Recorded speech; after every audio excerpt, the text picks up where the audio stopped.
এই হলো deadline communications private limited. আপনারা দেখছেন এক্সপ্রেস নিউজ, খবর নেয়, খবর দেয়।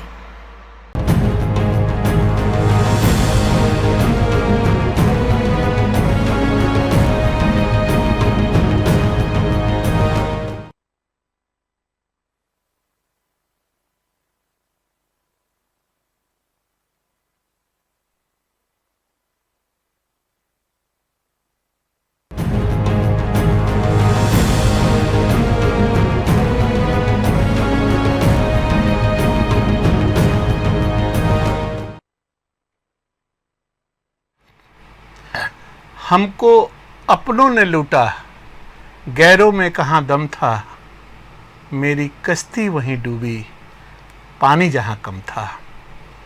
আজ আমাদের মধ্যে উপস্থিত আছেন এমন একজন মানুষ যিনি রামকৃষ্ণ মিশনের ছাত্র, মেধাবী ছাত্র ছিলেন এবং সেইখান থেকে তার রাজনৈতিক সফর এই আসানসোল শিল্পাঞ্চলে এবং তারপরে রাজ্য স্তরে।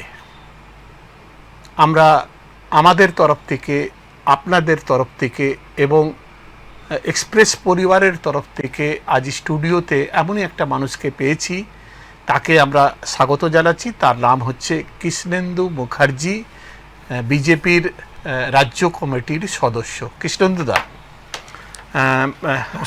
স্বাগত জানাচ্ছি।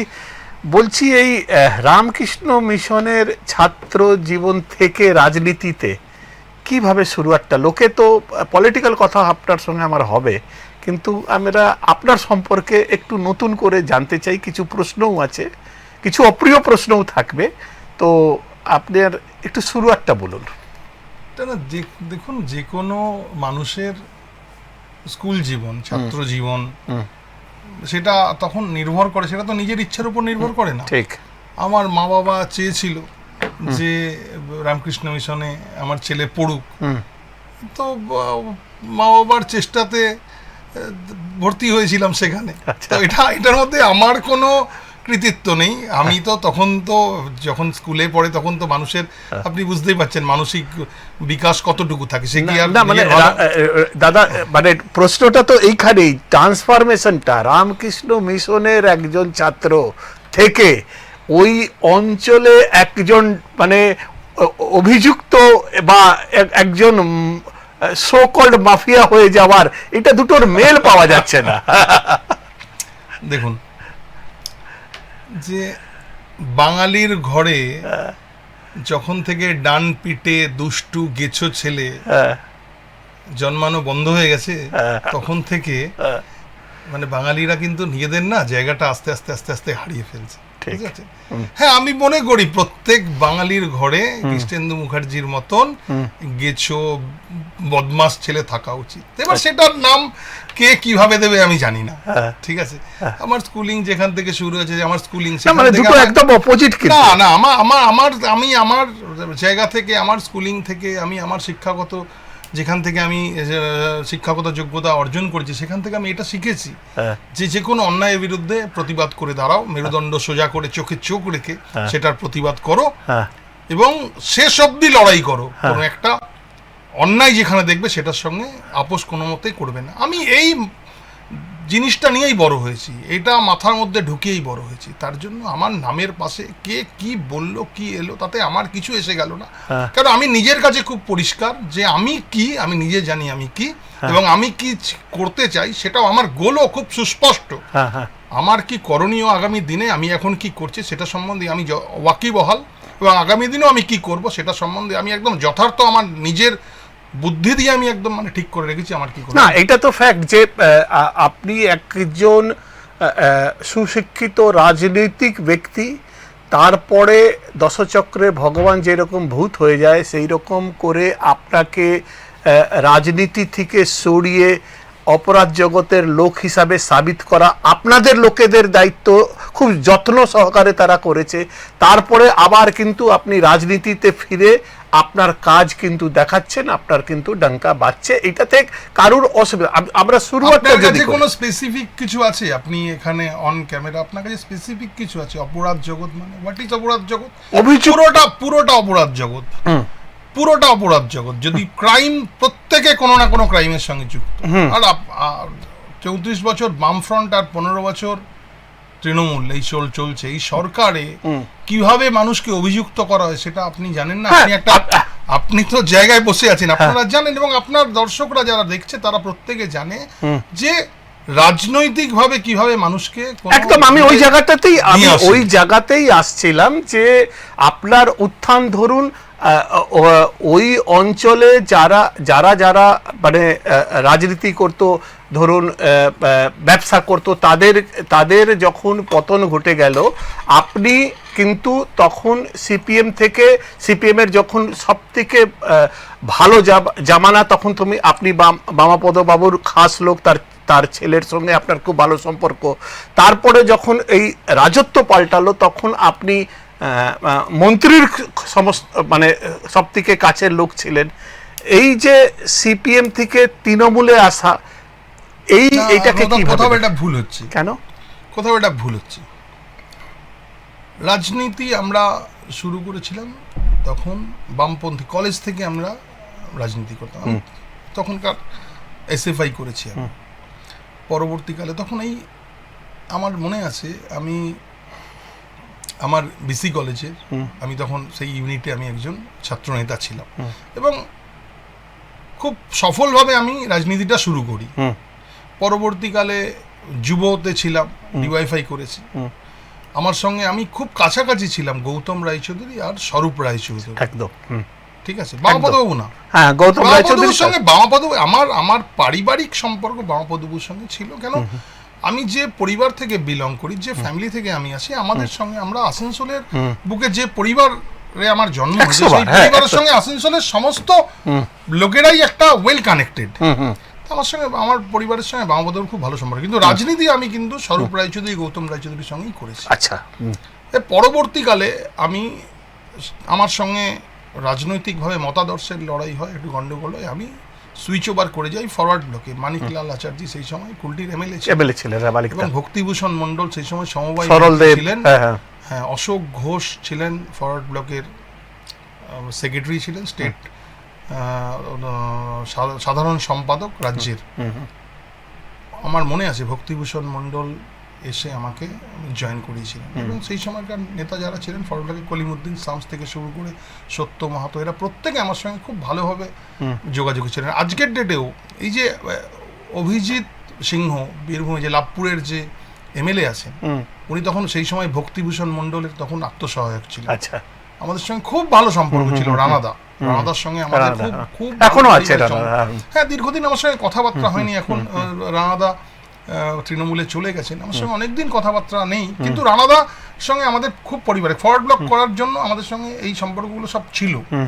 পরবর্তীকালে আপনি জানেন তৃণমূলের জন্ম লগ্ন থেকেই 2009 সাল থেকে, হ্যাঁ, আমাদের তখন সিপিএম এর সঙ্গে গন্ডগোল হতো ফরওয়ার্ড ব্লকের। একটা গন্ডগোলে আমাদের একটি ছেলে, আমরা ক্যাজুয়ালিটি হয়ে যায়, এরকম ঘর থেকে ডেকে তারা সিপিএম এর ছেলেরা মেরে ফেলে থাকে।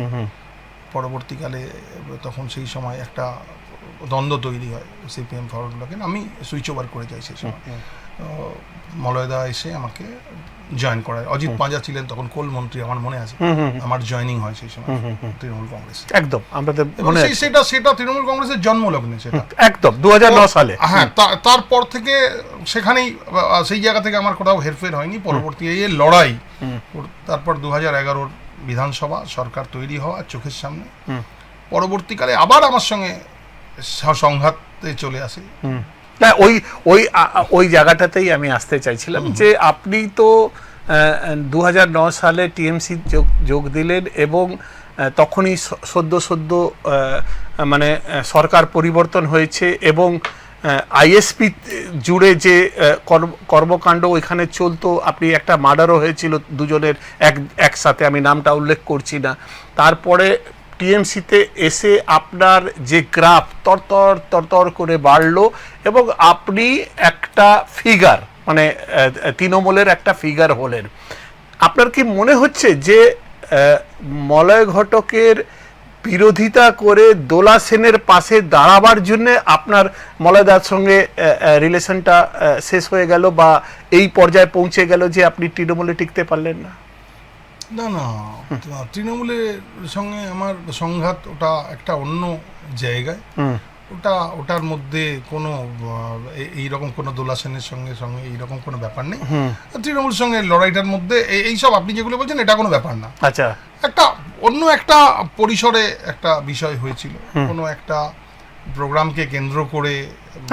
আপনি যে প্রোগ্রামটা করবেন হোর্ডিং লাগিয়ে দিয়েছিলেন, যাওয়ার পরে আপনি কোর্টে যান,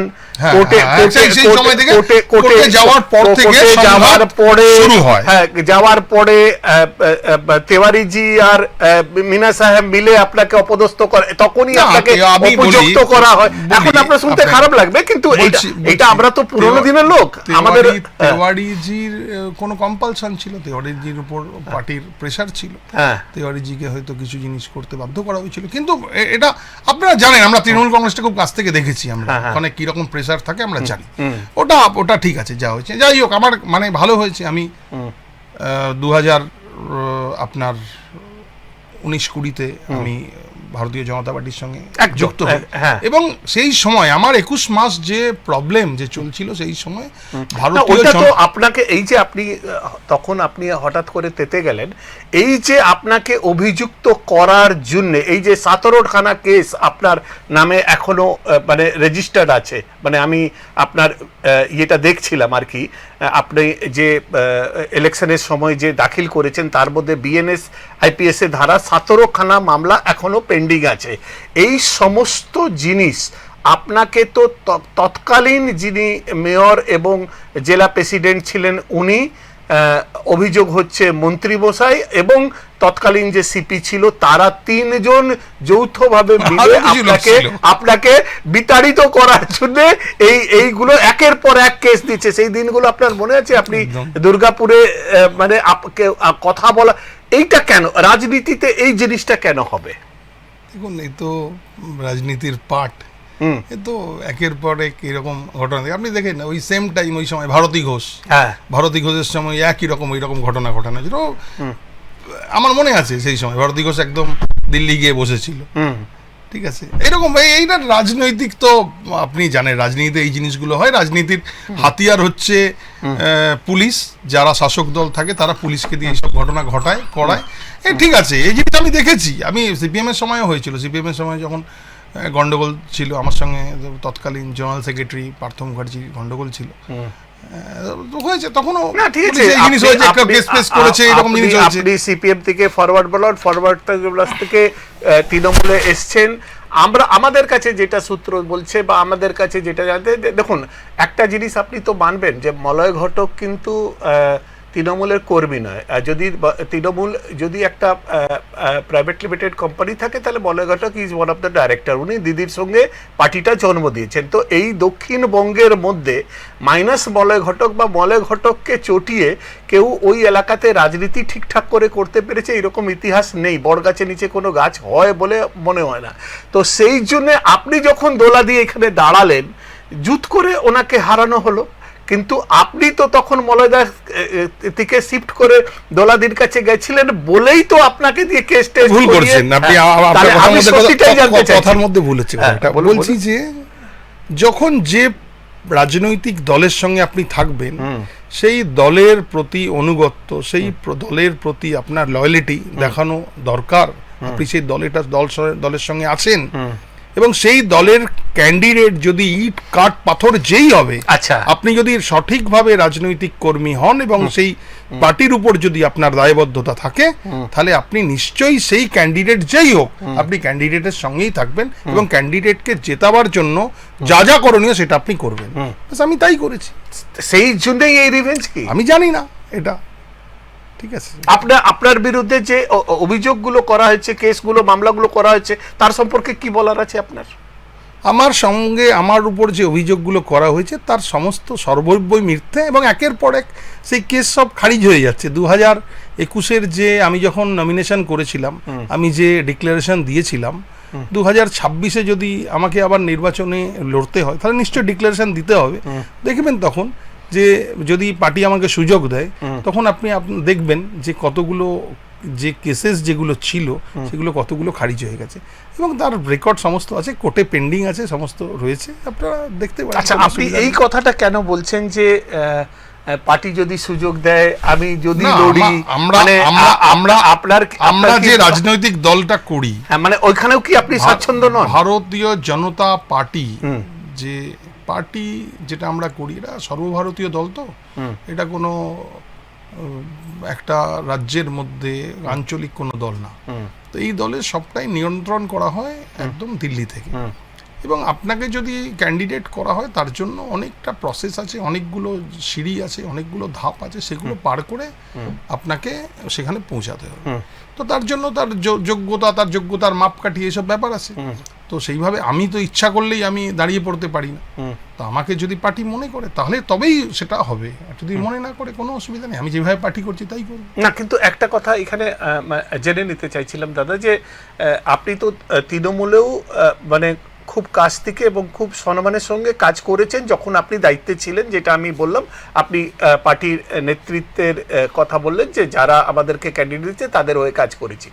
আপনি বিজেপিতে আপনি দিলীপদার হাত ধরে ঢুকলেন, ওইখানে আপনি পার্টি অফিস করলেন এবং মানে রাজ্য স্তরের আমরা একটা সময় 21-এর সময় দেখলাম যে দিল্লি থেকে যে নেতা আসছে, যেইখানে আসছে, ইভেন সন্দেশখালির মতন যে ঘটনা ঘটেছিল, আপনার টোটাল আপনি ওইখানে কোঅর্ডিনেট করেছিলেন। তো কাজ করার যে সুযোগ তৃণমূলের বা বিজেপির, বেসিক ফারাকটা আপনি কোথায় দেখছেন এবং আজকে কি আপনি এটা আপনার কাজ দিয়ে বলি আপনাকে? দেখুন, এই ভারতীয় জনতা পার্টি সমুদ্র, এর গভীরতা পাওয়া যাবে না, আর তৃণমূল কংগ্রেস একটা নালা, ঠিক আছে? ভারতীয় জনতা পার্টিতে কাজ করে আপনাকে, আমি 2021-এর ডিসেম্বর মাস থেকে আমার দায়িত্ব ছিল উত্তর 24 পরগনা, 4টে সাংগঠনিক জেলা। আমাকে ওইখানে বিভাগের দায়িত্ব দেওয়া হয়েছিল। সুকান্ত বাবু আর আমার নেতৃত্ব অমিতাভ বাবু আমাদেরকে বসিয়ে ওখানে আমাকে দায়িত্ব দেওয়া হয়, দায়িত্ব বুঝিয়ে দেওয়া হয়। তারপর থেকে আমি ওই 4টে জেলার মধ্যেই আমি ছিলাম, যে আমার মোটামুটি ম্যাক্সিমাম মাসের মধ্যে 15 দিন 20 দিন আমি ওই উত্তর 24 পরগনাতেই কাটাতাম। আচ্ছা। তো ন্যাচারালি সন্দেশ খালি হচ্ছে ওখানে বসিরহাট সাংগঠনিক জেলার একটা পার্ট। ওখানে যখন আমি যাই, ওখানে আমি দেখি যে সন্ত্রাস কি জিনিস আর কি। আমরা ওই রকম দেখিনি, আমরা ওইখানে সন্ত্রাস দেখেছি, আমরা ওইখানে দেখেছি শিল্পাঞ্চলে রাজনীতি করার সুবাদে আমরা দেখেছি কিভাবে ভোট লুট থেকে শুরু করে রাজনৈতিক হানাহানি, রাজনৈতিক সন্ত্রাস আমরা দেখেছি। কিন্তু ওইখানের যেটা দেখলাম বসিরহাটে সন্দেশখালি ওই চত্বরে যে জায়গা, যে মানে ল অফ দ্য ল্যান্ড বলে কিছু আপনি চিন্তা করতে পারেন, এইরকম তো দুর্গম জায়গা, বসিরহাটের প্রত্যন্ত জায়গায় সন্দেশখালি বা মিনাখা বা হারোয়া যে জায়গাগুলো রয়েছে, এখানে সমস্ত অ্যাডজাসেন্ট টু বর্ডার, আর আপনার নদীর মাঝে দ্বীপ। সন্দেশখালি পৌঁছাতে হলে আপনাকে 2-3টে নদী পার করে যেতে হবে আপনাকে, তবে আপনি মূল ভূখণ্ডে, মূল যেখানে সন্দেশখালি যেটা সেন্টার, সেখানে পৌঁছাবেন, বিডিও বা থানা এইসব। তো সেইখানে মানুষের মানে প্রত্যেক দিন মানুষের কত প্রতিকূলতার মধ্যে, কত প্রতিবন্ধকতার মধ্যে মানুষ বেঁচে থাকে আর রাজনীতি করে, ওখানে না গেলে বুঝতে পারা যাবে না। ওখানের মানুষদেরকে স্যালুট করি, ওখানে মানুষদেরকে কুর্নিশ করি যে ওরা এত কিছুর মধ্যেও তারা ভারতীয় জনতা পার্টি দলটা করছে। তাদের যা সাহসিকতা আর যে মানসিকতা তাদের যা, মানে আপনি চিন্তা করতে পারবেন না, আনপ্যারালাল। আমি কাজ করার সুবাদে আমি পেয়েছি, আমি গিয়ে দেখলাম ওখানে শাহজাহান শেখের নেতৃত্বে কিভাবে চলছে ওখানে। পরবর্তীকালে আপনারা জানেন তারপর যা যা ঘটনা ঘটেছে ওখানে, এবং সন্দেশখালী আন্দোলনের সঙ্গে সর্বতভাবে সব জায়গায় আমি থেকেছি। এটা আমার বিরাট পাওনা, পার্টি আমাকে এটা ওখানে করবার সুযোগ দিয়েছিল, আমাকে ওখানে কাজ করবার, তার জন্যই আমি এত পরিচিতি পেয়েছি। এবং ওখানে ওদের যে আন্দোলনের সঙ্গে প্রত্যেকটা সময় আমি ওদের সঙ্গে ছিলাম, এটা একটা আমার বিরাট বড় প্রাপ্তি। রাজনৈতিক অভিজ্ঞতা মানে সংগ্রহ করা, এটাও তো একটা বিরাট ব্যাপার। আসানসোল ছেড়ে, আমার জেলা ছেড়ে একটা ওই রকম প্রত্যন্ত জায়গায় থেকে ওদের সঙ্গে রাজনীতি করা, এটা আনন্দই আলাদা, এবং এটা আমাকে আরো বেশি শক্ত করেছে, সমর্থ করেছে আরো। আমি এখানে কাজ করে আমি অনেক অভিজ্ঞতা পেয়েছি। এখন প্রশ্ন এটাই হচ্ছে যে আপনি আপনাকে যেখানে কাজে লাগানো হচ্ছে, তো আপনি কি মূল জায়গাটা কি মানে ছেড়ে দিতে চাইছেন? একেবারে হ্যাঁ, মানে না, তাহলে না, লোকে আমাকে- এটা বলছে না, যে মলয় ঘটকের বিরুদ্ধে আপনি লড়েছিলেন 2021 সালে, 2026-এর নির্বাচন মলয় ঘটকের জন্য খুব সরল হয়ে যাবে, এই জন্যে যে মলয় ঘটক নিজের পছন্দে বা নিজের একটা টাউটকে প্রজেক্ট করছে, একটা মামলা দিচ্ছে, কখনো কেস দিচ্ছে, কখনো তার নামে করছে, এবং তাকে প্রমোট যেভাবে করছে, আপনি তো একদম অন্তরালে চলে যাচ্ছেন। মানে কোনো না কোনো ভাবে তো স্বীকৃতি দিয়ে তাকে নেতা বানিয়ে দেওয়া হচ্ছে। দেখুন একটা জিনিস বলি, রাজনীতি একটা এমন জিনিস না, সবসময় 2-2 4 হবে না। অঙ্ক মিলে অঙ্ক করে রাজনীতি হবে না। রাজনীতির একটা রাজনীতির নিজের ধারাতে বইবে, ঠিক আছে। এবার রাজনীতি সবার ইচ্ছা হতে পারে, হঠাৎ আমি এতদিন ব্যবসায়ী ছিলাম, আমি রাজনীতি করি, এরকম আছে অনেকের, এরকম ইচ্ছা করে, মানে কুজোরও চিত করতে হয়ে পারে, যাওয়ার ইচ্ছা হওয়ার করে, ইচ্ছা করে, হ্যাঁ। কোনো ব্যাপার নেই, ইচ্ছা হতেই পারে রাজনীতি করার, হুম। ঠিক আছে না। এবং আমি একটা আপনাকে জিনিস বলি যে দেখুন, আপনার এখানে দুর্গাপুরেও আছে অনেক গভর্নমেন্ট সংস্থা রয়েছে, সেখানে সব চেয়ারম্যানের পদে সব বসে রয়েছে, সব হ্যাঁ, নন কিন্তু তারা পলিটিক্যাল কোনো লোকজন। দায় নেবে না। হ্যাঁ, ওই রকম ব্যবসায়ী ছিলেন, হঠাৎ তার মনে হচ্ছে রাজনীতি করব, হ্যাঁ। একটু নেতাদের একটু আগু পিছু ঘুরে টুরে হয়ে গেলেন, একটা চলে এলেন, একটা কোনো জায়গার প্রেসিডেন্ট হয়ে গেলেন, চেয়ারম্যান হয়ে গেলেন, এইরকম ব্যাপার আর কি। মানে অ্যামেচার আর কি, চলে এলাম রাজনীতি করতে আর কি। রাজনৈতিক লোকেদের কাজ কি, এটা তো প্রথম জানতে হবে। আমি এটা জানতে চাইছি যে রাজনৈতিক লোকেদের কাজে যদি এই রকম লোক মানে ইন্ট্রুডার হিসাবে যদি ঢুকে যায়, ঘুসপেটিয়া যে ডেমোগ্রাফির যে বলছেন অনুপ্রবেশকারী, মানে মানে অনুপ্রবেশ তো শুধু বর্ডারে হচ্ছে না, রাজনীতির লোকেদের মধ্যেও এখন এক শ্রেণী মানুষ অনুপ্রবেশ করে রাজনৈতিক লোকগুলোকে পলিটিক্যাল মার্ডার করে দিচ্ছে, এই জায়গাটাকে কিভাবে দেখছে? দেখুন, রাজনৈতিক লোকেদের কাজ সম্বন্ধে আপনাকে বুঝতে হবে। রাজনৈতিক আমি লোকেদের ওটা বুঝতে কাজটা চাই, কি? হ্যাঁ বুঝতে চাই। ধরুন, যে কোনো রাজনৈতিক দলের লোক আইডিওলজিক্যালি ফারাক থাকতে পারে, মতাদর্শগত ফারাক থাকতেই পারে। সে আমি একটা মতাদর্শে বিশ্বাস করি, আপনি একটা মতাদর্শে বিশ্বাস একদম, করেন, কোনো ব্যাপার না। একদম। কিন্তু দিনের শেষে রাজনৈতিক লোকেদের কাজ হচ্ছে সাধারণ মানুষের সাথে সরকারের, প্রশাসনের, আমলাদের এই যোগাযোগ স্থাপন করা। ধরুন, কোনো আপনার বাড়ির পাশে একটা গরিব মানুষের রেশন কার্ড লাগবে, সে এসে পলিটিক্যাল পার্টির সেই নেতাকে বলবে, এসে আমার রেশন কার্ডটা হচ্ছে না, আপনি একটু বলে দেবেন। সে বললে হয়তো ওই রেশনিং ওই অফিসে উনি শুনবেন না। আপনি পরে কোনো একটা রাজনৈতিক দলের লোক, আপনি ফোন করে বললেন, আরে ওইটা কেন হচ্ছে না দেখুন, একটু গুরুত্ব দিয়ে ওই কাজটা করে দেবে। কোনো হসপিটালে আপনি ট্রিটমেন্টের জন্য আপনার বাড়ির লোককে নিয়ে গেছেন, সেই গেছে অ্যাডমিশন হচ্ছে না, আপনাকে এসে বললো যে আপনি একটু বলে দেবেন, হচ্ছে না, আপনি একটু সুপারকে ফোন করে বলে দিলেন, তার অ্যাডমিশনটা হয়ে গেল। পলিটিক্যাল লোকের কাজ হচ্ছে সাধারণ মানুষের অভাব অভিযোগ যে বিষয়গুলো আছে সেটার উপর ওয়ার্কআউট করা, সেটাকে কমিউনিকেট করা প্রশাসনের সঙ্গে, সরকারের সঙ্গে, উপরের যারা আছে বসে, যাতে কাজটা তাদের হয়ে যায়, সুরাহা হয়। এটাই হচ্ছে কাজ। রাজনৈতিক লোকদের এখন কি হচ্ছে, এখন ওই যে অ্যামেচার, হঠাৎ মনে হলো আমি এতদিন ব্যবসা করতাম, হঠাৎ আমার মনে হয়েছে আমি রাজনীতি করবো, চলে এলাম রাজনীতি করতে। এখন 2 মাস 4 মাস 6 মাস এখন রাজনীতি করব আমি, তারপর হঠাৎ আমার খেয়াল হবে যে না, আর আমি রাজনীতি করব না, এবার আমি আবার ব্যবসা করব, আবার চলে যাবে। না, কিন্তু ধরো দাদা, যে তোমার যে রাজনৈতিক প্রতিপক্ষ, সে তো ধরো একটা পোর খাওয়া মানুষ, সে তো চাইবে যে একটা পলিটিক্যাল লোককে না ফেস করে একটা এমন লোককে ফেস করি, যেই লোকটাকে এইরকম তুড়ি মেরে, মানে যে আমি নিজে দেখেছি, আমি নামটা বলতে চাইছিলাম না, কিন্তু আমি তোমাকে বলি, ওয়ান ফাইন মর্নিং এমনি আমাকে একদিন, এখন মানে এটা বলতে খুব খারাপও লাগছে যে আমি এটাকে দুভাবে মানে করতে চাইছি, এই ব্যাপারটাতে আসছি পরে। যিনি ওইখানে যাকে প্রজেক্ট করছেন, সে তো ওনার লোক, এক সময় আমরা তো দেখেছি। আজকে 3 দিন আগে তার ভাই বলছেন যে হ্যাঁ আপনি আসুন, আপনি এলে আমাদের সুবিধা হবে। আমার বক্তব্য হচ্ছে এই জিনিসটাতে তো তোমার দলের যারা দায়িত্ব আছে একাংশ, তারাও হেল্প করছে, মানে বকলমে তারা তোমার জায়গাটাকে ডিস্টার্ব করার চেষ্টা করছে। এই ব্যাপারে কি বলবো? না, এই ব্যাপারে নো কমেন্ট। হ্যাঁ, এই ব্যাপারে নো কমেন্ট, এই ব্যাপারে আমি কিছু মানে ওই বললাম না। লোকটাকে এটিএম হিসাবে ব্যবহার করছে, এটাও যদি অভিযোগ এটা আমি এটা নো কমেন্ট প্লিজ, হ্যাঁ প্লিজ।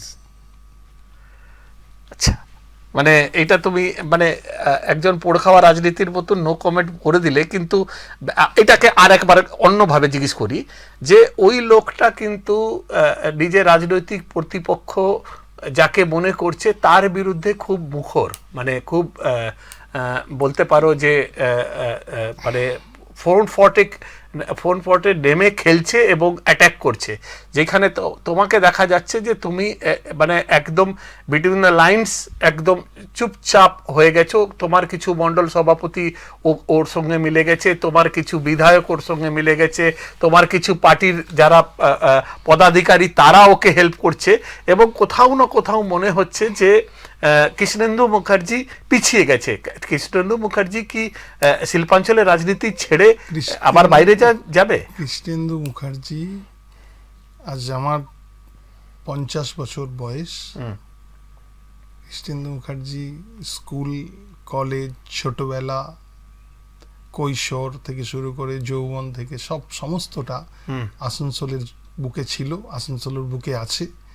কৃষ্ণেন্দু মুখার্জির ফ্যামিলি, কৃষ্ণেন্দু মুখার্জি কোন পরিবার থেকে আসে, কোথা থেকে শিক্ষা পেয়েছে, এগুলো আসানসোলের মানুষ জানে।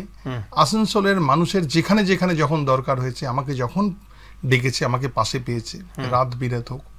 এবং রইল বাকি আমার পার্টির কার্যকর্তাদের 2021-এর নির্বাচনের পর যে ভয়ঙ্কর সন্ত্রাস তৃণমূল কংগ্রেস দ্বারা হয়েছে, যে একের পর এক ঘটনা, বাড়ি ভাঙচুর, অগ্নিসংযোগ, মারধরের পরপর যে ঘটনা ঘটেছে, সেখানে কিন্তু পার্টির কার্যকর্তারা আমাকে রাত দিন পেয়েছে। এটা আমার কথা নয়, এটা যদি আপনি একটু বেরোন, আমরা দেখেছি আমরা রাজনীতি করতে এসেছি, রাজনীতির ময়দানে আছি, ওই রকম পরিযায়ী পাখির মতন সিজনে এলাম আর সিজনে চলে গেলাম এমনি ব্যাপার নেই। আমরা রাজনীতিতে থাকবো। তাতে হঠাৎ করে কিছু গিমিক তৈরি হতে পারে, হঠাৎ করে কিছু ওই কি বলে না বুলবুলে তৈরি হতে পারে, কোনো অসুবিধা, তাতে আমার কোনো অসুবিধা নেই। আর আমার মনে হয় আসানসোলের মানুষও অত বোকা নয়, সাধারণ মানুষ অত্যন্ত সচেতন, সাধারণ মানুষ নজর রাখছে, সাধারণ মানুষের না মাঝে মাঝে একটা লেট বি ক্লিয়ার, মাঝে একটা গুজব চলছিল যে কৃষ্ণেন্দু মুখার্জি সংগঠন করবে, কৃষ্ণেন্দু মুখার্জি সংসদীয় নির্বাচনে লড়াই করবেন না। আমার এখান থেকে জানতে চাই, তুমি আবার ওই বলবে পার্টির লোক, পার্টি যা ডিসিশন নেবে, একেবারে তাই। হ্যাঁ, এছাড়া নিজেরও তো একটা ইচ্ছা থাকে, প্রস্তুতি থাকে, 2 মাস পরে ইলেকশন। আমরা যে পার্টিতে আছি, যে পার্টির কাজ করি, ভারতীয় জনতা পার্টি, এই পার্টির আমি আবার বলছি, এই পার্টি সাগরের মতন, সমুদ্রের মতো যে তল পাওয়া যাবে না। এই পার্টিতে আপনারা দেখুন যে একজন 45 বছরের নিতিন নবীন জি, উনি আমাদের সর্বভারতীয় সভাপতি হয়েছেন। আপনি চিন্তা করতে পারেন? এই পার্টিতে সুযোগ প্রচুর।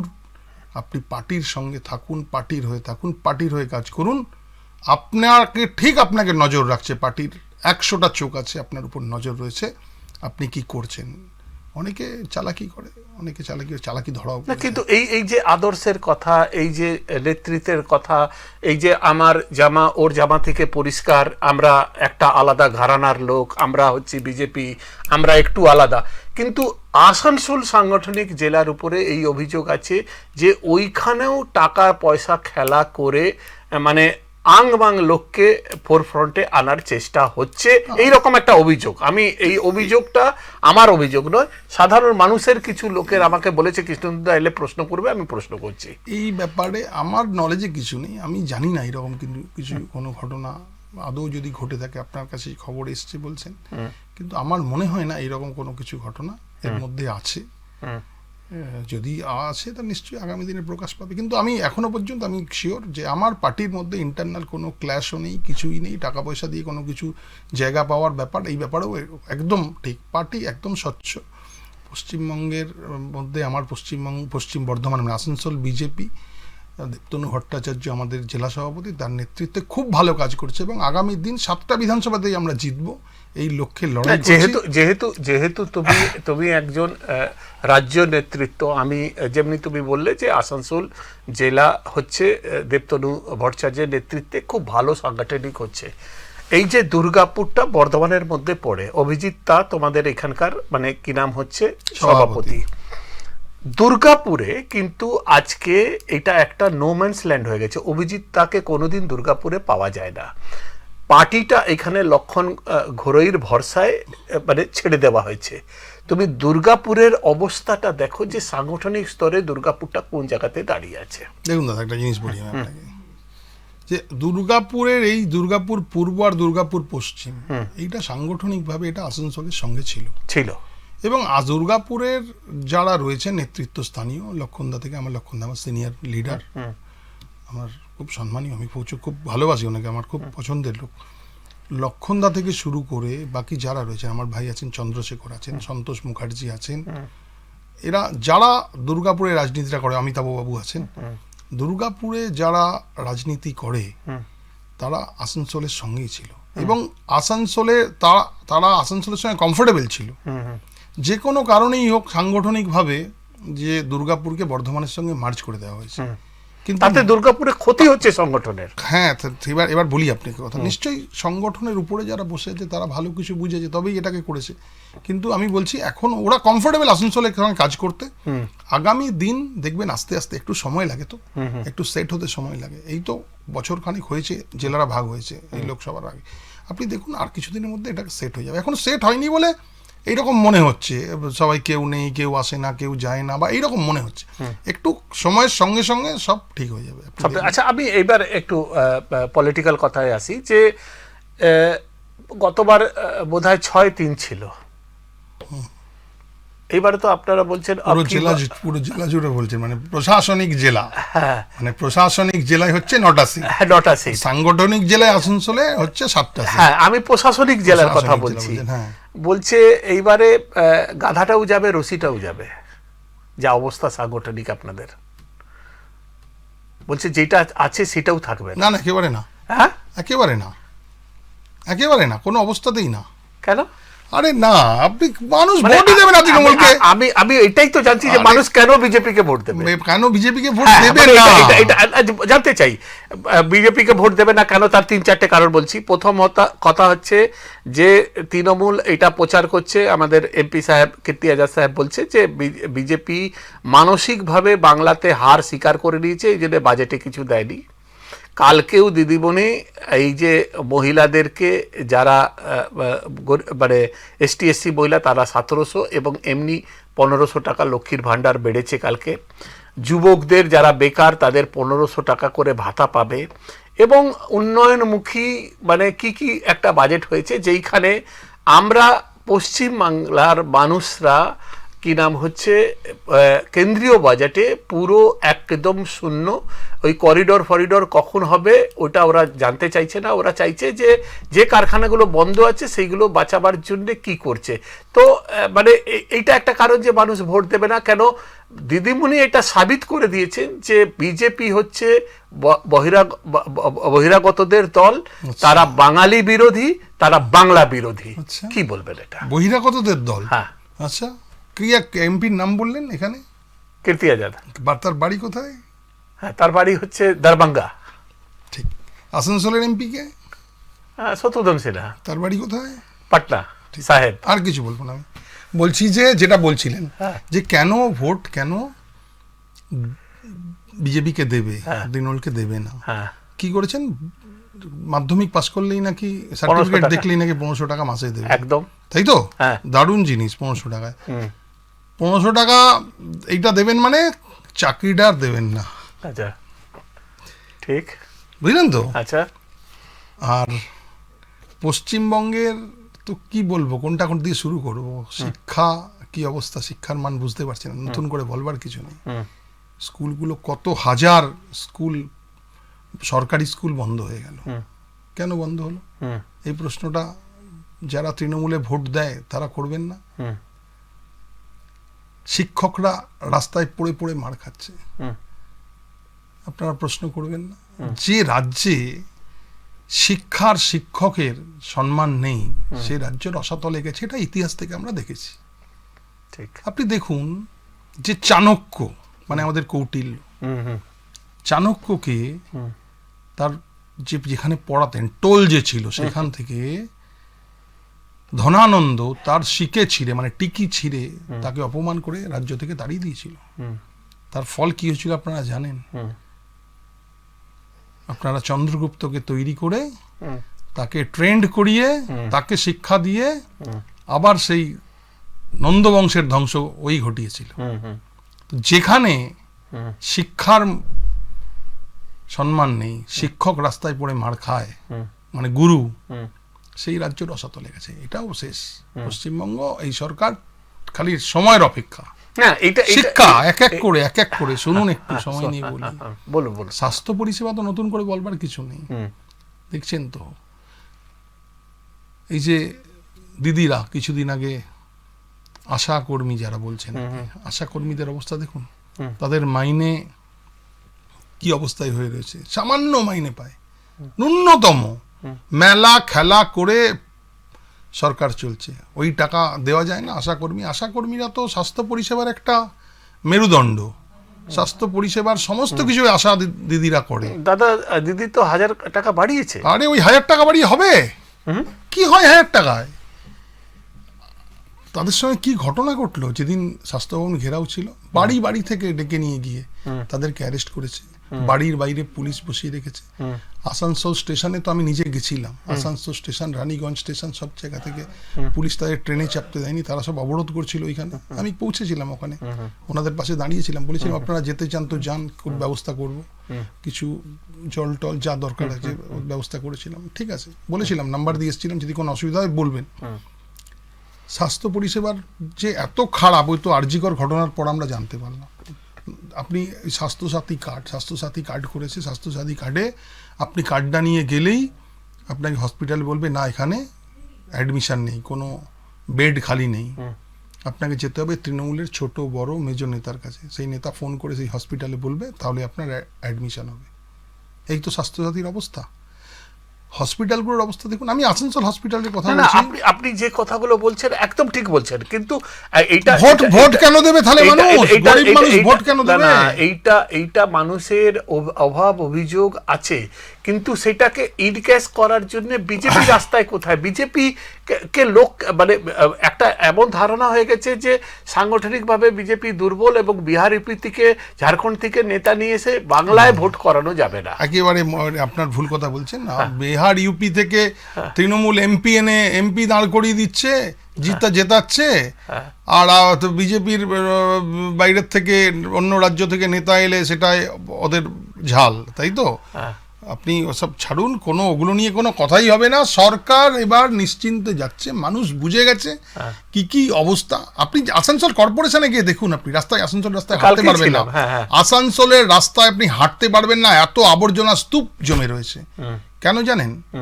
ওই যে সাফাই কর্মী যারা আছে তাদের যে পিএফ এর টাকা, সেই 13 মাস ধরে সেই টাকা জমা হয়নি, তারা আন্দোলন করছে রাস্তায় বসে, সমস্ত কাজ বন্ধ, সমস্ত আবর্জনা ভর্তি আসানসোল শহরে। কাল পরশুর মধ্যে তো ডাম্প হয়ে যাবে, মানুষ চলতে পারবে না। এই তো হচ্ছে আপনার নাগরিক পরিষেবা। আমি জানি না দুর্গাপুর কর্পোরেশনের কি অবস্থা, কিন্তু ওই একই মায়ের পেটের সব তো ছেলে, সব একই রকম হবে। আচ্ছা, ধরে নিচ্ছি যদি আপনি আসানসোলে রাজনীতিতে, নির্বাচনী রাজনীতিতে নামেন, আপনার যদি এটাও ধরে নিচ্ছি যে গতবারের কনস্টিটিউয়েন্সি যদি আপনার পার্টি ঠিক করে আপনি নর্থে লড়বেন, আপনি প্রতিপক্ষ যিনি মন্ত্রী আছেন, আপনি এইবারে লড়াইটা কিভাবে দেখছেন, কিভাবে হতে পারে? দেখুন, আমি সাপোজ হাইপোথেটিক্যালি প্রশ্ন করলাম।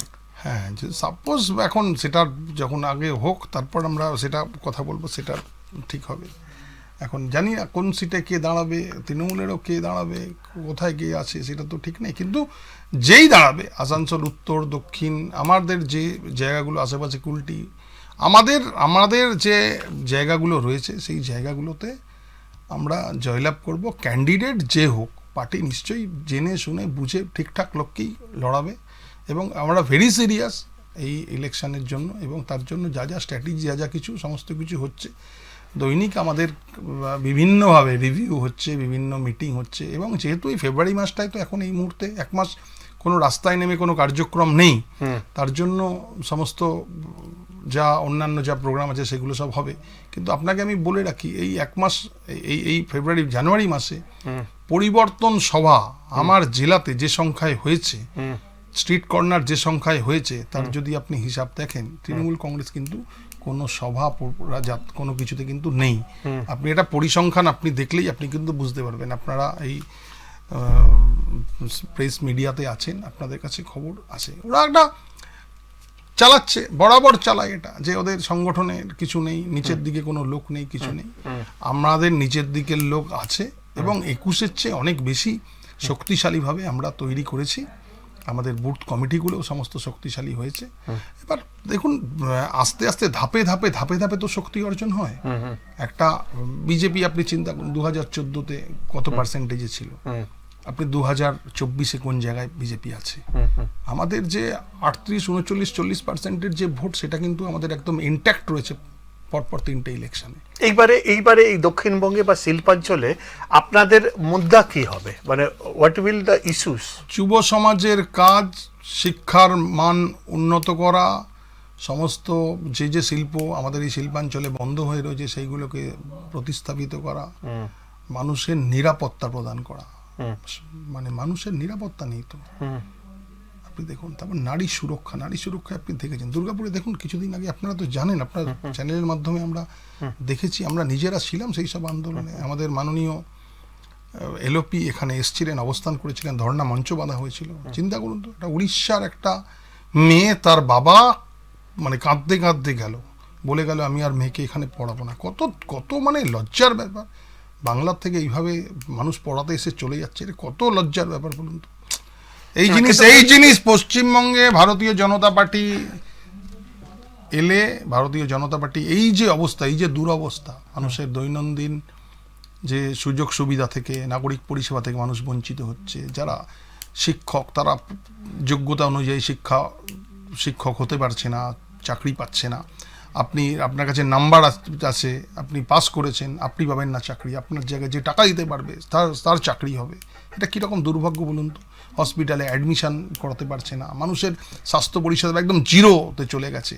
মানুষ একদম মানে যাচ্ছে তাই অবস্থা। হসপিটালে গেলে ট্রিটমেন্ট হচ্ছে না, সবাইকে রেফার করে দিচ্ছে। বড় বড় নীল সাদা বিল্ডিং করে রেখেছে। শিল্প তো বন্ধ। যা আপনি দুর্গাপুর, আপনি দেখুন না, দুর্গাপুর শিল্পাঞ্চলে কত শিল্প বন্ধ হয়েছে। এটা একদম ঠিক যে দুর্গাপুরে শিল্পাঞ্চলে অনেক শিল্প বন্ধ হয়েছে, ইভেন ইসিএলও ঢুকছে।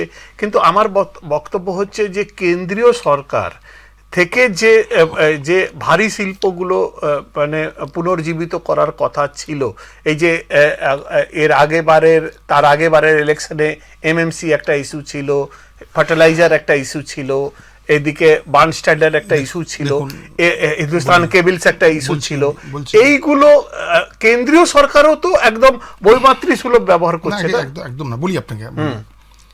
দেখুন, পশ্চিমবঙ্গের বুকে শিল্পায়নের জোয়ার এসেছিল যখন পশ্চিমবঙ্গেও সিদ্ধার্থ শঙ্কর রায়ের কংগ্রেস গভর্নমেন্ট ছিল, আর দিল্লিতেও কংগ্রেস গভর্নমেন্ট ছিল। একই সরকার যখন দু জায়গায় থাকবে, তখনই কিন্তু উন্নয়নের জোয়ার বইবে, যেটাকে ডবল ইঞ্জিন বলছে। এখন ডবল ইঞ্জিন বললে প্রচুর বলে, তো অনেক রকম টিটকিরি করে। যে ডবল ইঞ্জিন আর বলছি না, বলছি যে আমার পশ্চিমবঙ্গে যখন ছিল সেই সরকার কংগ্রেস গভর্নমেন্ট ছিল, আর কেন্দ্রেও কংগ্রেস গভর্নমেন্ট ছিল, উন্নয়নের জোয়ার ছিল। যত ইন্ডাস্ট্রি আপনি দেখুন না, সেই সময় ওই টাইমটার মধ্যে হয়েছে। আমাদের দরকার এইখানে সবাই তো, সব মানুষ তো দেখলো, বামফ্রন্টকেও দেখলো, তৃণমূলকেও একদিন দেখলো। একবার আমাদেরকে সুযোগ দিক, ভারতীয় জনতা পার্টি আসুক না, দেখুন না যে কেন্দ্রে বিজেপির সরকার আর রাজ্যে বিজেপির সরকার, দেখুন কি হয়। 5টা বছর তো দেখুন পশ্চিমবঙ্গের নাগরিকের কাছে, সবাইকে, শিল্পাঞ্চলের সব মানুষের কাছে আপনাদের মাধ্যমে আমার এটা আপিল, আপনারা দেখুন পশ্চিমবঙ্গে বিজেপি সরকার এলে কি হয়। আপনি যেটা বলছেন সেটা একদম ঠিক, যে একবার আপনার অ্যাপিল একবার দেখা উচিত। কিন্তু যেটা প্র্যাকটিক্যালি দেখা যাচ্ছে যে তৃণমূলের কাছে, ধরুন তাদের নেতৃস্থানে যারা আছে তাদের কাছে টাকা আছে, তাদের কাছে প্রশাসন আছে, আর তাদের কাছে ম্যান পাওয়ার, মানি পাওয়ারের সাথে সাথে মানে আপনার সাংগঠনিক পাওয়ার আছে। এই তিনটেতে কোথাও না কোথাও আপনার মনে হচ্ছে যে আপনারা কম্পেক্ট করতে পারছেন না, বা এইগুলোকে ওভারকাম করে? কেন শুধু ইডি সিবিআই দিয়ে হবে না, মানে ইডি সিবিআই এইটা দিদিমণি সেদিনকে কিন্তু আপনাদের মানে পুরো বলতে গেলে নরসিংবধ করে দিয়েছেন 8 তারিখে জানুয়ারিতে। শুনুন, ইডি সিবিআই এর কথাটা হচ্ছে দিদিমণির কথা, আর কারুর কথা নয়। আচ্ছা, ইডি সিবিআই যাদের ঘরে যাচ্ছে তারা কি সতী সাবিত্রী নাকি? সাদা একদম মানে দুধে ধোয়া সাদা, এটা ওদের বক্তব্য। আরে ওদের বক্তব্য হবেই না, পুরো চোরের সরকার আর কি কথা বলবে? পুরো চুরি যাদের ঘরে ইডি সিবিআই যাচ্ছে সব কটা চোর তাদের ঘরেই যাচ্ছে, এবং কিছু লোকের বাকি আছে তাদের ঘরেও যাবে। ইডি সিবিআই এর উপর বিজেপির কোনো ব্যাপার নেই। ইডি সিবিআই একটা স্বতন্ত্র একটা সংস্থা, যারা চুরি করবে, যারা এইসবের সঙ্গে যোগাযোগে থাকবে তাদেরকে ইডি সিবিআই ডাকবে, তাদের বাড়ি যাবে, ওরা ওদের মতন কাজ করবে। এটার সঙ্গে পলিটিক্যাল কোনো ব্যবসা নয়। বলছে যে মানে এটা রাজনৈতিক প্রতিহিংসা করার জন্য ওদের লোকগুলোকে ফাঁসানো হচ্ছে। একেবারে নয়, একেবারে না। তাহলে তো এত রাজনৈতিক প্রতিহিংসা করার জন্য তো তাহলে তো 16 বার ডেকে কি প্রচুর বড় বড় নেতা রথি মহারথী, তাহলে বাদ চলে যায়? তাহলে প্রতিহিংসা ওখানে নেই? তাহলে তো ঢুকিয়ে বসিয়ে রাখতো। 16 বার ডেকে তো তাহলে প্রতিহিংসা করে তো বসে করে দিত। তাহলে প্রতিহিংসা বলছে, তাহলে নিশ্চয়ই উনি যে বলেন আমি কিছু পাইনি, তাহলে নিশ্চয়ই পেয়েছে, একটা দুটো মোবাইলের সিম পেয়েছে আর 14,000-15,000 টাকা পেয়েছে। ঠিক আছে, সে তো আনন্দবাজারেও তো দেখলাম এই 2 মাস আগে একটা বেরোলো যে ধানবাদের যে কয়লা এখানে ঢুকছে, সেখানে দেখলাম একজন এমজি নামের একজনের কাছে 10 লক্ষ টাকা করে যায়, সেটা সেই কাগজ ইডির কাছে সেটা কাগজটা পৌঁছেছে এই 2 মাস আগে, যেই রেড ফেড হলো ধানবাদ। মানে ওই আপনার আনন্দবাজারে খবর করেছে, সেটা খবরটা আপনি ডিব্রুগড় চেকপোস্টে যে ওইখানে যে কয়লা ঢোকে সেখানে নাকি ঝাড়খণ্ডের ওখানে কারোর বাড়িতে ঢোকে, সেখানে নাকি এমজি বলে কারুর পেয়েছে ডায়েরিতে, সেখানে 10 লক্ষ টাকা করে মাসে নাকি যায়। ঠিক আছে, এত কিছু ইনকোয়ারি হচ্ছে, আনন্দবাজারের মতন পেপারে বেরিয়েছে, ইনকোয়ারি হচ্ছে, হোক, চলুক, ইনকোয়ারি বেরোবে, কি আছে না আছে। কিন্তু আমি বলছি, আমার কথা যেটা আপনি বলছেন সবাইকে প্রতিহিংসা করে, প্রতিহিংসা করলে এখনো পর্যন্ত তাহলে অভিষেক ব্যানার্জি বেঁচে কি করে আছে? প্রতিহিংসায় যদি হবে তাহলে উনি ছাড়া পেয়ে রয়েছেন কি করে? সিপিএম তো এই জন্য তো সেটিং তত্ত্ব তুলছে। আরে না, সেটিং তত্ত্ব তুলছে না, প্রমাণ। একজন মানুষকে তার বিরুদ্ধে কারবাই করতে হলে তার যথেষ্ট প্রমাণ লাগবে ঠিকঠাক। যেমন ধরুন, এ তো ওয়েস্ট বেঙ্গল পুলিশ না যে ঘর থেকে নিয়ে গেল মানুষকে আর বললো ওনার কাছ থেকে 4টে আর্মস পেয়েছে, ঢুকে দাও, আবার 14 দিন পর সে বেল করে বেরিয়েও চলে এলো। এটা দাদা ভারতের একটা স্পেসিফিক মানে স্পেশালাইজড ফোর্স, এটা সিবিআই, ইডি, এরা স্পেশালাইজড আর কি সবকিছু। তারা যখন ধরবে তারা আট ঘাট সব বেঁধে সব কিছু পেয়েই ধরবে, আর কোথাও ফাঁক থাকলে হাত দেবে না। ঠিক আছে, যদি কাউকে ছেড়ে রাখা হয়েছে, পাওয়া যাচ্ছে না কোথাও লিঙ্ক মিলছে না, লিঙ্ক মিললেই দেখবেন ঠিক গারদের পেছনে বাকি যারা যেমনি গেছে। আমরা অপেক্ষা আছি কবে লিঙ্কটা মিলে। আচ্ছা, আরেকটা লাস্ট, মানে আমরা শেষের দিকে এসে গেছি, আপনিও কলকাতা বেরোবেন। এই যে কোথাও আপনারও একটু মানে রাজনৈতিক ব্যাপারটা বাদ দিলেও মমতা ব্যানার্জি এসআরের লড়াইটা যেভাবে রাস্তায় লড়লেন এবং যেভাবে সুপ্রিম কোর্টে লড়লেন, মানে আপনার কি মনে হচ্ছে যে হারাবাজি উনি জিতে গেছেন, এসআইআরটা আপনাদের বিপক্ষে যাচ্ছে?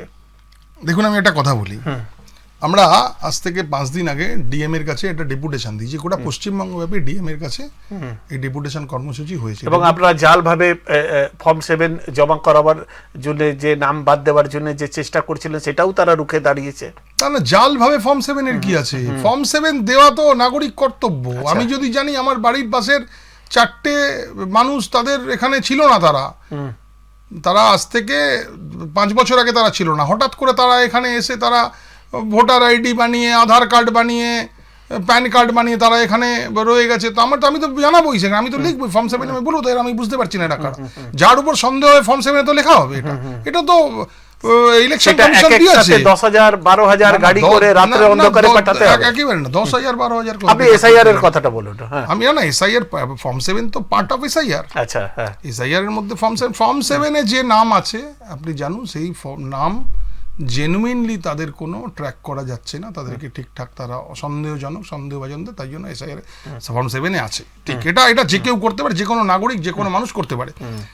এসআইআর এর যে ব্যাপার, এই যে অনুপ্রবেশকারী, এই যে বাংলাদেশি যারা ওই বসিরহাটের মতন জায়গা, বনগাঁ বর্ডার ওই সব হয়ে যারা পার হয়ে আছে, উত্তর 24 পরগনা, দক্ষিণ 24 পরগনা, আপনার মালদা, এইসব জায়গায় যে অনুপ্রবেশ এইভাবে ঢুকে, মানে আপনি চিন্তা করেন পশ্চিমবঙ্গে 8টা জেলার ডেমোগ্রাফি পুরো বদলে গেছে। সেখানে তুলসী মঞ্চে প্রদীপ জ্বলে না, শাঁখ বাজে না, ঠিক আছে, দুর্গা পুজোয় মাইক বাজলে সেখানে বলে দেওয়া হয় এই মাইক বাজবে না এই সময়টায়। এই তো 8টা জেলা পুরোপুরি ডেমোগ্রাফিটা বদলে গেল। এত দ্রুত যেভাবে ডেমোগ্রাফি বদলাচ্ছে, এটা কিভাবে হচ্ছে? এটা মমতা ব্যানার্জির বদন্যতায়, তার আশীর্বাদে, তার যে ছোট বড় মেজ নেতারা বসে আছে, তারাই সব একদম আধার, ভোটার, প্যান সব বানিয়ে নাগরিক বানিয়ে দিচ্ছে, এবং এখান থেকে পুরো গোটা দেশে ছড়িয়ে পড়ছে। এটা ন্যাশনাল সিকিউরিটির ব্যাপার। এসআইআর হচ্ছে, খুব ভালো হচ্ছে, এবং এসআইআর এর যে নাম বাদ হয়েছে, আপনি দেখবেন যে মৃত ভোটার মরে গেছে, 20 বছর ধরে নাম রয়েছে। আমার বুথে, যে বুথে আমি আছি, এবার এই বুথে মোটামুটি 120 জন মৃত ভোটার। সেই মৃত ভোটাররা বছরের পর বছর ধরে তারা রয়ে গেছে, 20 বছর ধরে রয়ে গেছে। হ্যাঁ, ভোট হয়ে যায়। এই ভোটটা কারা করে? যারা সরকারে থাকে তারা করে, যারা শাসক দল তারাই এই ভোটটা করে, এই ভোটটা অন্য কেউ করাতে পারে না।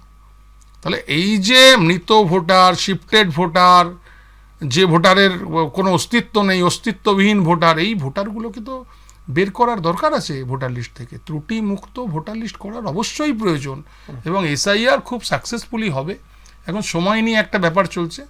এখন যেটা চলছে আপনার ওই ছোটোখাটো যে ভুল, নামের টাইটেলে ভুল বা কিছু এরকম, খুব আমারও মনে হচ্ছে ডিউ টাইম যা আছে সেই টাইমের মধ্যেই এটাকে ডিউ টাইমের মধ্যে যদি শেষ না হয়, তাহলে তো 45 দিন ইলেকশনের নোটিফিকেশনের জন্যও লাগবে। আপনার কি মনে হচ্ছে যে রাষ্ট্রপতি শাসন থেকে এই রাজ্যটা এগিয়ে যাচ্ছে? আমার মনে হচ্ছে এসআইআরটা যথা সময়ে এখনো তো 65 লাখ 70 লাখ কাজ চলছে, 1.30 লাখ লোকের মানে এখনো বাকি কিছু তো মানছে না। মোটামুটি সব প্রায় সবটাই হয়ে গেছে, লেজের দিকে কিছুটা বাকি রয়েছে, মুখ মাথা পাটা সব বেরিয়ে গেছে, খুব সামান্যই আছে, এবং যেভাবে যে দ্রুততার সঙ্গে কাজ চলছে, এই কাজ খুব জলদি শেষ হবে এবং সঠিক সময়ে নির্বাচন হবে বলে আমি মনে করি। সঠিক সময় আপনি নির্বাচন হবে এটা আপনি মনে করেন? আপনি তো এই যে কালকে আপনার এলাকার একটা গরিব মানে সাধারণ মানুষ, বয়স্ক মানুষদের আপনি হেল্প করেছেন। একটা পোস্ট অফিস বন্ধ হয়ে যাচ্ছিল, কেন্দ্রীয় সরকারকে বলে খুলিয়েছেন, তার জন্যে আপনাকে লোকে সাধুবাদও দিচ্ছে। এই যে বন্ধ কারখানাগুলো খোলার জন্য আপনাদের নেতৃত্ব স্থানে যারা আছে, তারা কি মানে দেখুন, বিহারে এইবারে ইলেকশন হয়েছে, এনডিএ আপনাদের জিতেছে, কিন্তু এটা আপনি কোথাও না কোথাও মানবেন যে প্রশান্ত কুমার কিন্তু ইলেকশনের এজেন্ডা সেট করে দিয়েছিল। এখন আর দুর্নীতি পশ্চিমবাংলায় ইলেকশনের মুদ্রা হতে পারছে না, খাচ্ছে না। ন্যাচারালি এই দক্ষিণবঙ্গকে বাঁচাবার জন্য শিল্পায়নটার কথা বলতে হবে, বন্ধ কারখানার কথা বলতে হবে, ইসিএল বাঁচাতে হবে। এইগুলো যত রাজ্য সরকারের দায়িত্ব, অনেকটা আপনাদেরও কিছু উদ্যোগ নিয়ে কিছু শিল্পকে আনতে হবে। আপনি আপনার এলাকার মানুষদের উদ্দেশ্যে কি বলতে চান বলুন, তাহলে আমরা একবার শেষ করি। আমাদের তো, আমরা তো শাসক দলে নেই, আমাদের স্কোপ খুব কম, মানুষের কাজ করার জন্য আমাদের স্কোপ একদম নেই। আর পশ্চিমবঙ্গে যে বর্তমান সরকার, সে বিরোধীদের রাজনৈতিক পরিসরটুকু দেয় না, তো এর মধ্যে কাজ করা খুব কঠিন। তো আমরা চেষ্টা করেছিলাম, ওনারা এসেছিলেন, ওখানে প্রায় 6,500-7 হাজার গ্রাহক ছিলেন, ওই পোস্ট অফিসটা উঠে যাচ্ছিল। আমি বলেছিলাম, আমি আমার নেতৃত্বের সঙ্গে যোগাযোগ করেছিলাম, মাননীয় সুকান্ত মজুমদার আমাদের কেন্দ্রীয় মন্ত্রী, তার সঙ্গে যোগাযোগ করি, তাকে জানাই। উনি জানাবার পর উনি ওই সংশ্লিষ্ট ওই দপ্তরের যে মন্ত্রী, তার সঙ্গে যোগাযোগ করেন, কথাবার্তা বলেন, এবং ওটা যথারীতি আমি দেখলাম রিস্টোর হয়ে গেল। মানুষের মধ্যে উচ্ছ্বাস, ভালো, খুব ভালো। দেখুন, আমাদের ইচ্ছা আছে করবার, যে মানুষের জন্য করি, কিন্তু আমাদের স্কোপ খুব কম, বারবার একই কথা বলছি।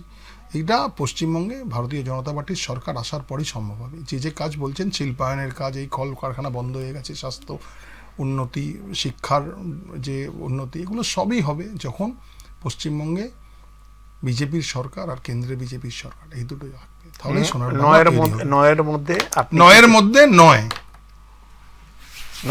নয় একদম। ধন্যবাদ আপনাকে কৃষ্ণেন্দুদা। মানে হিন্দিতে একটা কাহাওয়াত আছে, দের আয়ে দুরুস্ত আয়ে, মানে আপনাকে পেলাম এবং আপনার সঙ্গে আমরা কথাবার্তা বলতে পারলাম। আমি ইন্ট্রোতে বলেছিলাম যে মানে একটা হিন্দিতে শের বলেছিলাম যে মেরি কস্তি ওহি ডুবি পানি যাহা কম থা। এই ভদ্রলোক তিনি সিপিএম হোক, ফরওয়ার্ড ব্লক হোক, তৃণমূলের হোক, বিজেপিতে হোক, উনি কিন্তু লড়াইটা করে গেছেন এবং উনি কিন্তু ওনার কাজটা করে দিয়ে সাবিত করেছেন যে ওনাকে কিন্তু ময়দান ছাড়ানো যাবে না। আমরাও বিশ্বাস করি যে আগামী দিনেও উনি শিল্পাঞ্চলের রাজনীতিতে, খনি অঞ্চলের রাজনীতিতে সেইভাবে সক্রিয় থাকবেন এবং মানুষের এই যে সেবা করার যে চাহিদা সেইটা করার একটা সুযোগ উনি পাবেন। এই বলে আপনাকে শুভেচ্ছা দিয়ে আমরা আজকের অনুষ্ঠানটা এইখানেই শেষ করছি। ধন্যবাদ, নমস্কার।